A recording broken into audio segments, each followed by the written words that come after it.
Imaginez la scène à glacer le sang, le cri désespéré de Chétan, sa faim atroce devant l'ange de la mort.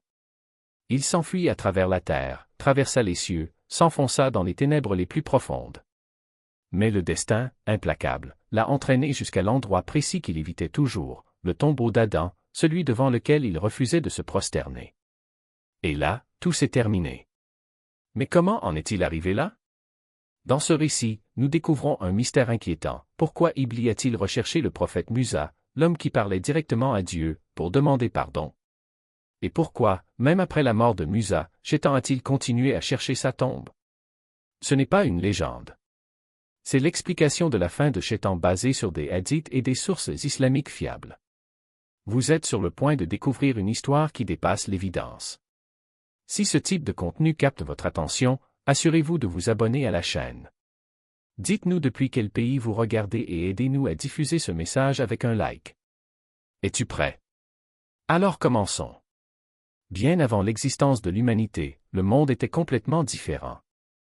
Il y avait des terres, des montagnes et des mers, mais il n'y avait ni ordre, ni paix.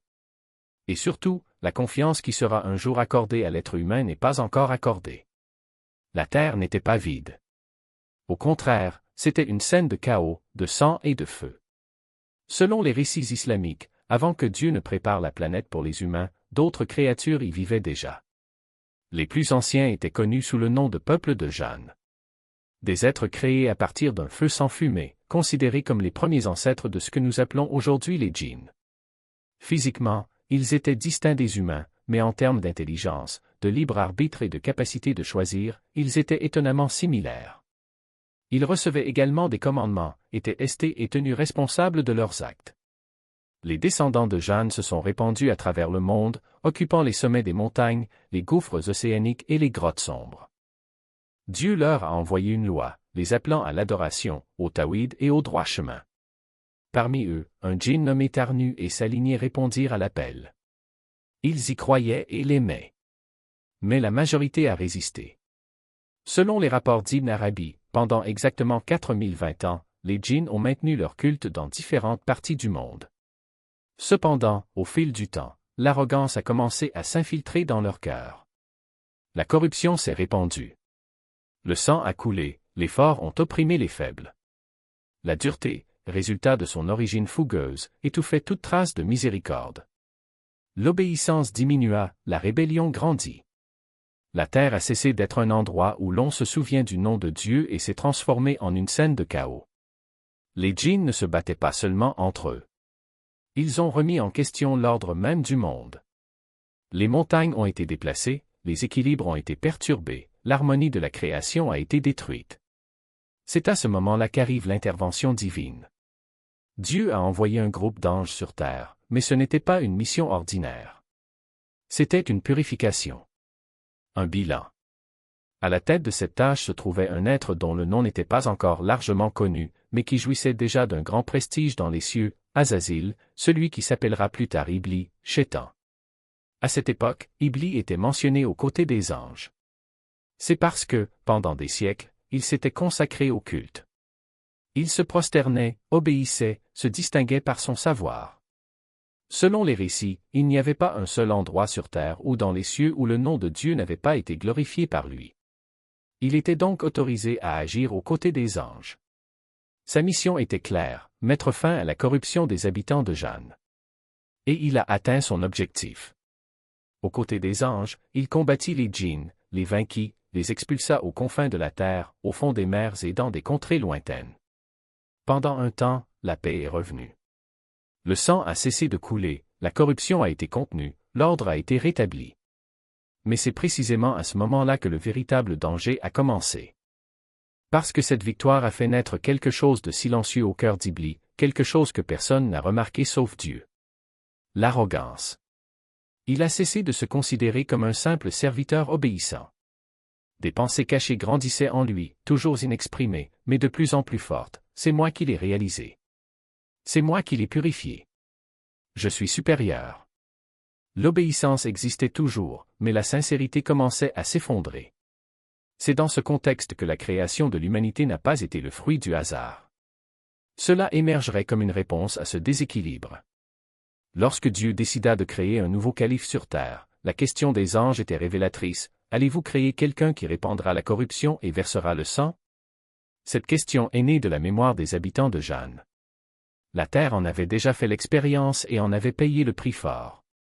Dieu a simplement répondu, « Je sais ce que tu ne sais pas ». Dans cette réponse, il y avait un secret sur l'humanité et un avertissement voilé adressé à Iblis. Parce qu'avant même la création de l'homme, l'épreuve avait déjà commencé. L'arrogance dans le cœur d'Iblis ne s'était pas encore manifestée ouvertement, mais elle était déjà sur un chemin de non-retour. Le peuple de Jeanne avait été éliminé, mais l'héritage qu'il avait laissé, la rébellion, l'arrogance et la prétention à la supériorité continuaient de vivre dans un autre cœur. Et bientôt, cette arrogance parlerait pour la première fois. La terre serait façonnée, le souffle de vie serait donné et l'ordre de se prosterner serait donné. Mais avant ce moment, nous devons comprendre qui était Iblis et comment il est arrivé là. Parce que ce n'est pas seulement l'histoire de Chétan. C'est aussi l'histoire de l'humanité. La trajectoire d'Iblis n'est pas une histoire de rébellion soudaine, comme beaucoup l'imaginent. Au début, il n'était pas un être rejeté, maudit ou sombre. Au contraire, pendant longtemps, il a été considéré comme un symbole d'obéissance et un exemple de dévotion. Son nom fut prononcé avec respect dans les cieux. Selon les récits islamiques, Iblis appartenait au djinn, mais il n'était pas n'importe quel djinn. Il se distinguait par sa connaissance, son culte et sa discipline au service de Dieu. Après sa victoire dans la bataille contre le peuple de Jeanne, il commença à être mentionné parmi les anges. Il était dans les mêmes rangs qu'eux et recevait les mêmes ordres. Cela lui a donné une position unique. Des rapports impressionnants indiquent qu'Iblis a adoré Dieu pendant des milliers d'années. Ce n'était pas un culte ordinaire. Ce furent des époques de dévotion ininterrompues, des moments où le nom de Dieu résonnait sans cesse sur toute la terre et dans les cieux. On dit qu'il n'y avait pas un seul endroit où Iblis ne se soit prosterné. Il parcourait les 7 cieux et adorait chacun d'eux. Mais il y avait un problème caché avec cette dévotion. Il y avait de l'adoration, certes, mais l'humilité s'est progressivement affaiblie. Il y avait obéissance, mais la vanité grandissait en silence. Au fil du temps, Iblis a cessé d'être un simple adorateur. Il est devenu un maître. Dans les récits, il est dit que certains anges ont appris de lui les méthodes d'adoration. Et l'argile. La logique d'Iblis n'était pas seulement une excuse, c'était une déclaration de guerre. Une guerre silencieuse, menée non pas avec des épées, mais avec des paroles qui défiaient l'ordre divin. Il n'a pas dit « je ne veux pas » ou « je ne peux pas ». Il a dit « je ne devrais pas ». Et dans ce « je dois » se cachait toute sa rébellion. Parce que le feu ne se plie pas. Le feu consume. Le feu monte. Et Iblis, fait de flamme, croyait que sa nature le plaçait au-dessus de la terre, au-dessus de l'argile, au-dessus de tout ce qui était lourd, lent, mortel. Il ne considérait pas Adam comme un être créé par Allah, mais plutôt comme un obstacle. Un obstacle qui s'était soudainement élevé au-dessus de lui. Et c'était intolérable. Allah n'a pas discuté. Il n'a pas cherché à convaincre. Ce n'était pas nécessaire. La vérité était déjà révélée. Sortez d'ici. Dit-il. Tu es maudit jusqu'au jour du jugement. Et à cet instant, Iblis a cessé d'être un ange. Il a cessé d'être un adorateur. Il est devenu quelque chose de nouveau, le premier ennemi déclaré d'Allah. Mais sa chute n'était pas seulement une punition, c'était une révélation. Parce que l'arrogance qui le consumait n'était pas un péché isolé. C'était un poison qui allait se propager. Et Allah, dans son infinie sagesse, lui a permis de rester. Non pas pour lui pardonner, mais pour tester. Vous aurez une date limite, a dit Allah. Jusqu'au jour de la résurrection. Et pendant ce temps-là, vous tenterez d'induire en erreur qui vous pourrez. Mais ceux qui me suivent vraiment ne tomberont pas dans vos pièges. Et ainsi, Iblis maintenant Chétan reçut sa mission. Pas comme une punition, mais comme une confirmation de votre choix. Il ne serait pas détruit. Il serait utilisé. Utilisé pour séparer les faibles des forts, les vrais des faux, ceux qui obéissent par amour de ceux qui obéissent par peur. Et quand il est parti, ce n'était pas en larmes. C'était avec le sourire. Parce que maintenant il le savait, sa rébellion ne serait pas solitaire. Il y en aurait d'autres qui, comme lui, se poseraient des questions. D'autres qui, comme lui, se considéraient supérieurs. D'autres qui, comme lui, préférerait le feu à l'argile. Adam, à son tour, resta prosterné, mais pas cassé. Parce que l'humilité n'est pas une faiblesse, c'est la seule force qui peut résister au feu. Et tandis que Chétan s'éloignait, maudit mais libre d'essayer, Adam resta. Non pas comme un symbole de soumission aveugle, mais comme la preuve que la vraie grandeur ne réside pas dans le fait d'être fait de flamme, mais dans la reconnaissance d'où vient la lumière. Ainsi, le premier acte de rébellion est aussi devenu le premier acte de miséricorde. Parce qu'Allah n'a pas détruit Chétan. Il l'a transformé en miroir. Un miroir qui reflète encore aujourd'hui la vérité la plus profonde du cœur humain, le choix entre s'incliner ou brûler. Et des mensonges. Il n'a pas plaidé, il n'a pas pleuré, il ne s'est pas humilié. Au lieu de cela, il a essayé de négocier. Donnez-moi un jour de plus, a-t-il demandé, comme si le temps était une monnaie d'échange et non un cadeau déjà épuisé. Encore une heure, insista-t-il, comme si l'éternité pouvait être divisée en miettes. Mais la mort ne négocie pas. Elle arrive et ce qu'elle trouve n'est pas un roi déchu, mais un prisonnier de ses propres chaînes. Et lorsque l'ange de la mort tendit la main, Chétan recula, non par peur de la douleur, mais par terreur de ce qui allait suivre. Parce qu'il le savait, le feu qui le consumerait ne serait pas seulement celui des flammes, mais celui de la vérité exposée.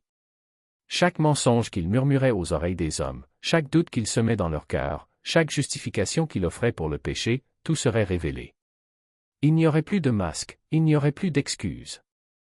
Juste l'écho de sa propre voix, répétant, siècle après siècle, « Je ne me suis pas incliné. Je ne me suis pas repenti. J'ai choisi. » Mais ce que Chétan n'a pas compris ou ne voulait pas comprendre, c'est que la miséricorde d'Allah n'est pas une porte qui se ferme, mais un miroir qui se brise. Chaque fragment reflète un choix et lui, dans son arrogance, a refusé de regarder. Lorsque l'ange de la mort le toucha, ce n'était pas la fin, mais le début de quelque chose de pire, l'éternité sans échappatoire. Parce que l'enfer n'est pas seulement un lieu de punition, mais un état de conscience. Et Chétan, qui a passé sa vie à nier la soumission, la connaît désormais dans sa forme la plus pure, non pas comme un acte de foi, mais comme l'abandon forcé de quelqu'un qui réalise, trop tard, qu'il n'a jamais eu aucun contrôle. Ainsi, tandis que les hommes continuent de se battre, de tomber et de se relever, Chétan reste là, au centre de sa propre tempête, criant dans le vide ce qu'il a toujours su, que la véritable défaite n'était pas d'être expulsé du paradis, mais d'avoir cru, jusqu'à son dernier souffle, qu'il pouvait le vaincre.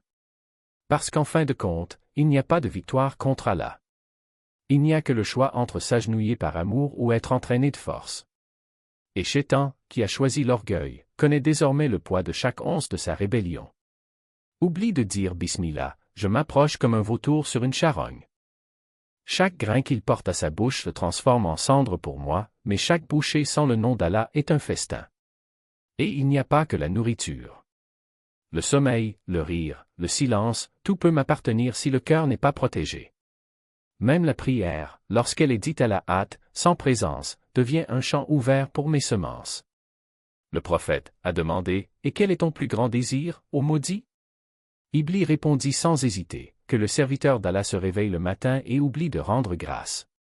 Qu'il passe toute la journée sans se souvenir de son Seigneur, même lorsque le soleil lui brûle la peau ou que la faim lui serre les entrailles.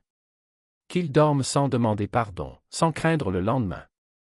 Parce qu'une journée sans se souvenir est pour moi une journée entière de travail. Et comment il travaille?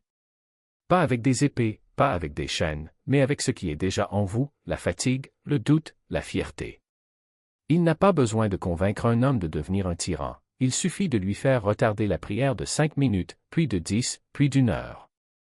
Il n'est pas nécessaire de faire d'une femme une pécheresse, il lui suffit de changer de voile au gré d'un caprice, puis d'un autre, jusqu'à ce que le caprice devienne une habitude et l'habitude, une identité. Il ne combat pas les forts, il ronge les faibles jusqu'à ce qu'ils oublient eux-mêmes qu'ils étaient forts.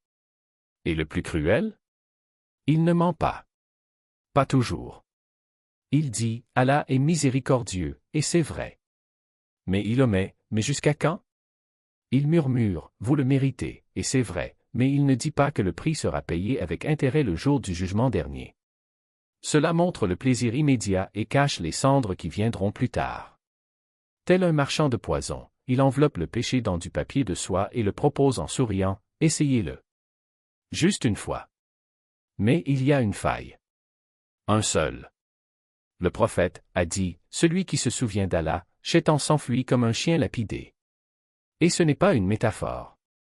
Chaque subant Allah, chaque allant du liya, chaque fois que la langue se dirige vers le Créateur, elle recule. Parce qu'il sait et cela l'enrage que le souvenir est le seul feu qui brûle ses ailes. Il peut murmurer, il peut tenter, il peut même faire trébucher le serviteur. Mais si le cœur est illuminé par le souvenir d'Allah, la pierre d'achoppement ne sera qu'une autre étape sur le chemin du retour. Et c'est pourquoi il déteste tant Bismillah. Parce que c'est la clé qui verrouille la porte avant qu'il n'entre. C'est le bouclier qui l'empêche d'entrer. Il ne peut pas toucher la nourriture qui commence par le nom d'Allah, il ne peut pas s'approcher du sommeil qui commence par Aoudou Billahi minute à Shaitan Rajim, il ne peut pas empoisonner la prière qui commence par Allahu Akbar. C'est comme si, chaque fois que le serviteur prononce ces paroles, il entendait l'écho de sa propre défaite, le même écho qui résonnait lorsqu'il fut expulsé du paradis, lorsqu'il fut traîné par les chiens de l'enfer, lorsqu'il tomba sur le tombeau d'Adam. Car au final, Iblis n'est pas un ennemi invincible. Il est prisonnier de son choix. Il aurait pu se prosterner, mais il a choisi l'orgueil. Il aurait pu le regretter, mais il préférait la rébellion. Il aurait pu accepter la miséricorde, mais il a préféré défier le Tout-Puissant. Et maintenant, pendant que vous avez encore le temps, pendant que vous respirez encore, pendant que vous avez encore le choix entre Bismillah et le silence, il fait ce qu'il a toujours fait, il murmure. Mais rappelez-vous, il ne peut pas vous forcer. Il ne peut qu'espérer que vous oubliez. Puis si vous ignorez. Puis si vous reportez. Et quand le jour viendra et il sera là, comme il l'était à la fin de sa propre course, prosterné sans s'en rendre compte, devant ce qu'il a toujours détesté. Et puis, quand les anges demandent « Pourquoi as-tu fait ça ?» il n'aura pas de réponse. Car la réponse sera déjà écrite sur le sol, sous vos pieds, la poussière du tombeau d'Adam. La même poussière qu'il a refusé d'embrasser dans la vie. Le même qui, à la fin, l'a avalé. Quand les gens adhèrent sincèrement au dhikr d'Allah. Car chaque fois que son nom est prononcé, c'est comme si une épée de lumière coupait les chaînes qui m'attachent à eux. Et qu'est-ce qui m'exaspère le plus? Quand un serviteur se lève dans le dernier tiers de la nuit, quand le monde dort et les voiles s'amenuisent, et pleure devant le Créateur. Parce que là, à ce moment-là, je n'ai aucun pouvoir. Là, je ne suis qu'un spectateur impuissant, regardant l'âme se purifier tandis que je me consume dans la haine. Le prophète a demandé, « Et qu'est-ce qui vous affaiblit ?» J'ai répondu, « Celui qui se repent vraiment. » Parce que le repentir est comme un feu qui brûle tout ce que j'ai planté dans son cœur. Et quand il se tourne vers Allah, je perds tout. Vous voyez, je n'ai aucun pouvoir sur quiconque se souvient d'Allah. Je n'ai aucun pouvoir sur ceux qui cherchent refuge en lui. Je n'ai aucun pouvoir sur ceux qui pleurent par peur du jour du jugement. Parce qu'Allah est Al-Wakil, le protecteur, et quiconque se réfugie sous son ombre est hors de ma portée.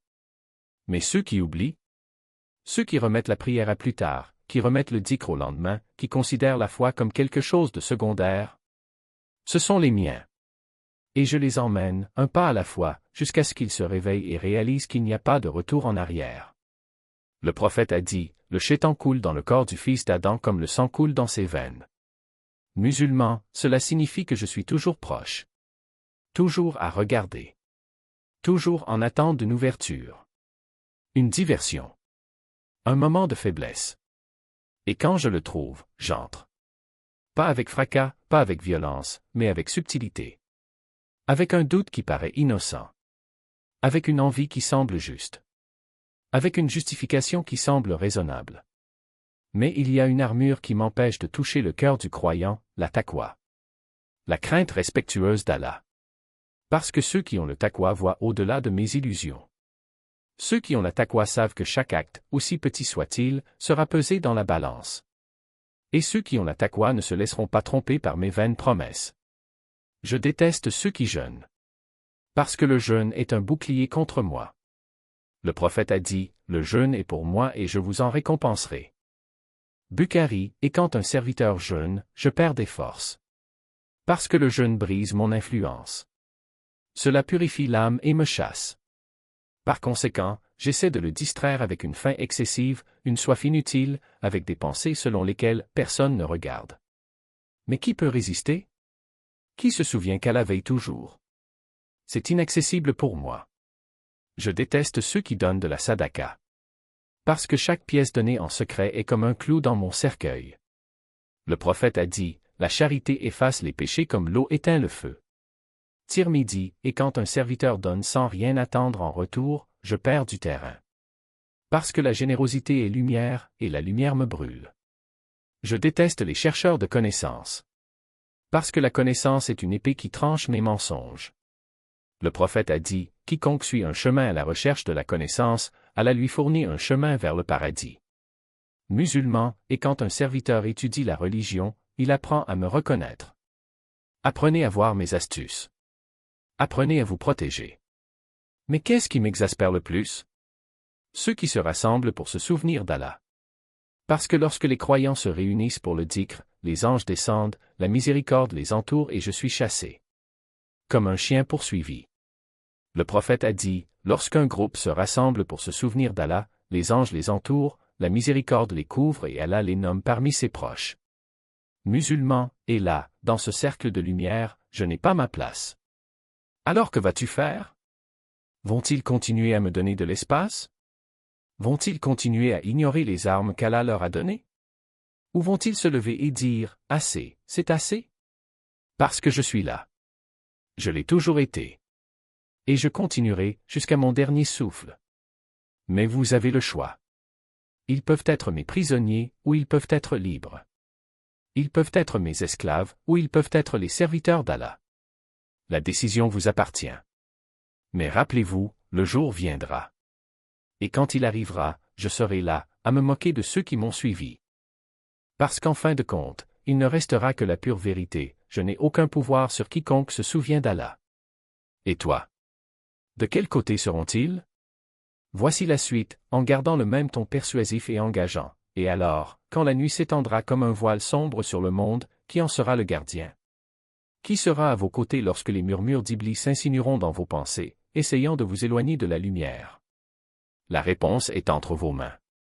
Pas entre les mains d'un tyran invisible, ni entre les griffes d'un ennemi qui se cache dans l'ombre, mais entre les vôtres. Parce qu'Allah n'a pas laissé ses serviteurs dans le dénuement. Il a donné des armes. Il a donné des boucliers. Et cela donnait surtout le choix. Ayat al-Kursi n'est pas qu'un simple verset. C'est une forteresse. C'est le mur qu'Iblis ne peut pas escalader, la barrière qu'il n'ose pas franchir. Lorsque le prophète a dit que quiconque le récite après chaque prière n'aura que la mort comme obstacle au paradis, ce n'était pas une vaine promesse. C'était une garantie. Parce que les paroles d'Allah ne sont pas comme les nôtres. Ils ne s'usent pas avec le temps. Ils ne perdent pas leur pouvoir. Ils sont éternels. Et quand on les dit avec le cœur, quelque chose change. L'air autour de vous purifie. Les anges s'approchent. Et Iblis? Il recule, comme un chien acculé, car il sait qu'il n'y a pas de place pour ses mensonges. Mais il ne suffit pas de réciter. Il faut vivre. Bismillah n'est pas seulement une phrase que l'on dit avant de manger ou de boire. C'est une déclaration de guerre contre les ténèbres. C'est un rappel que tout ce que vous faites, depuis le moment où vous vous réveillez jusqu'au moment où vous vous endormez, doit commencer par Allah. Parce que lorsque vous dites Bismillah, vous dites, je ne suis pas l'esclave de mes passions. Je ne suis pas le jouet de mes désirs.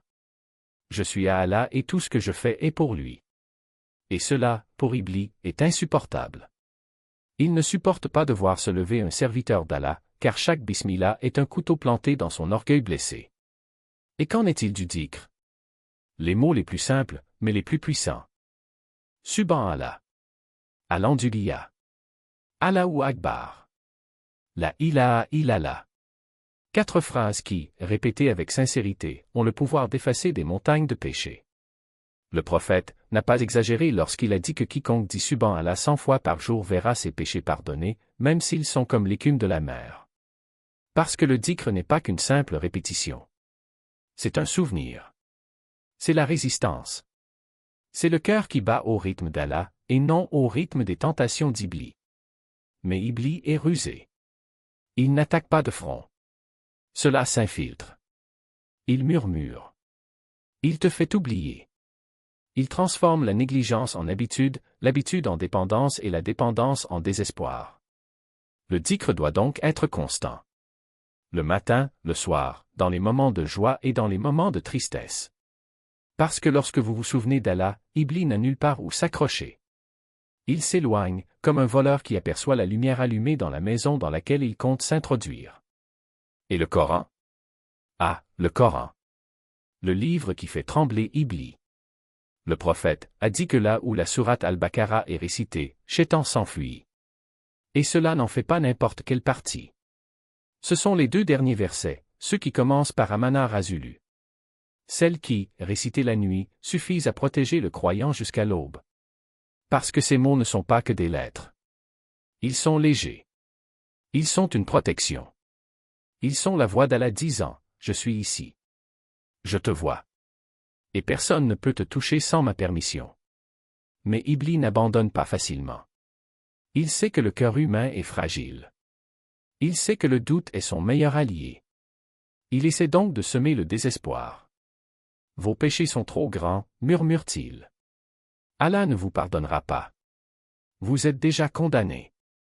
Mais Allah répond, dit, ô mes serviteurs qui avez transgressé contre vous-mêmes, ne désespérez pas de la miséricorde d'Allah. En effet, Allah pardonne tous les péchés. Az-Zumar, 53 ans. Et qui croiras-tu? Dans le menteur qui veut vous entraîner en enfer, ou dans le miséricordieux qui vous a créé et vous aime plus que vous ne pouvez l'imaginer? La patience est votre arme. La confiance en Allah est votre bouclier. Parce qu'Iblis veut que tu abandonnes. Il veut que vous pensiez qu'il n'y a aucune issue. Mais le prophète a dit, le cas du croyant est admirable. Tout est bon pour lui. Si quelque chose de bien lui arrive, il en est reconnaissant, et c'est bien pour lui. Si quelque chose de mal lui arrive, il est patient, et cela est aussi bien pour lui. Musulman. Alors, quand les épreuves surviennent et elles arriveront, rappelez-vous, chaque difficulté est une épreuve. Chaque chute est l'occasion de se relever plus fort. Et à chaque fois que vous choisissez la patience, Iblis perd un peu plus de son pouvoir sur vous. Parce qu'en fin de compte, la bataille n'est pas entre toi et Iblis. C'est entre vous et votre propre âme. Iblis n'est qu'un ennemi extérieur. Le vrai danger est à l'intérieur. Mais Allah est plus grand. Il est plus proche de vous que votre propre veine jugulaire. Il entend vos murmures les plus secrets. Il connaît vos peurs les plus profondes. Et il est toujours prêt à vous tendre la main, à condition que vous l'acceptiez. Alors, quel sera votre choix? Laisserez-vous Iblis vous entraîner dans les ténèbres, ou vous accrocherez-vous à la lumière d'Allah? Serez-vous prisonnier de vos désirs, ou serviteur du miséricordieux? Le paradis n'est pas un rêve lointain. C'est une réalité à votre portée. Et qu'en est-il de l'enfer? Eh bien, Iblis y a déjà réservé sa place. Mais le vôtre? C'est toujours ouvert. La décision vous appartient. Mais rappelez-vous, le jour viendra. Et quand cela arrive, vous ne voulez pas être du mauvais côté. Parce qu'au final, il ne restera que la vérité. Et la vérité est qu'Allah n'abandonne jamais ses serviteurs. La question est, vous laisserez-vous faire partie d'eux?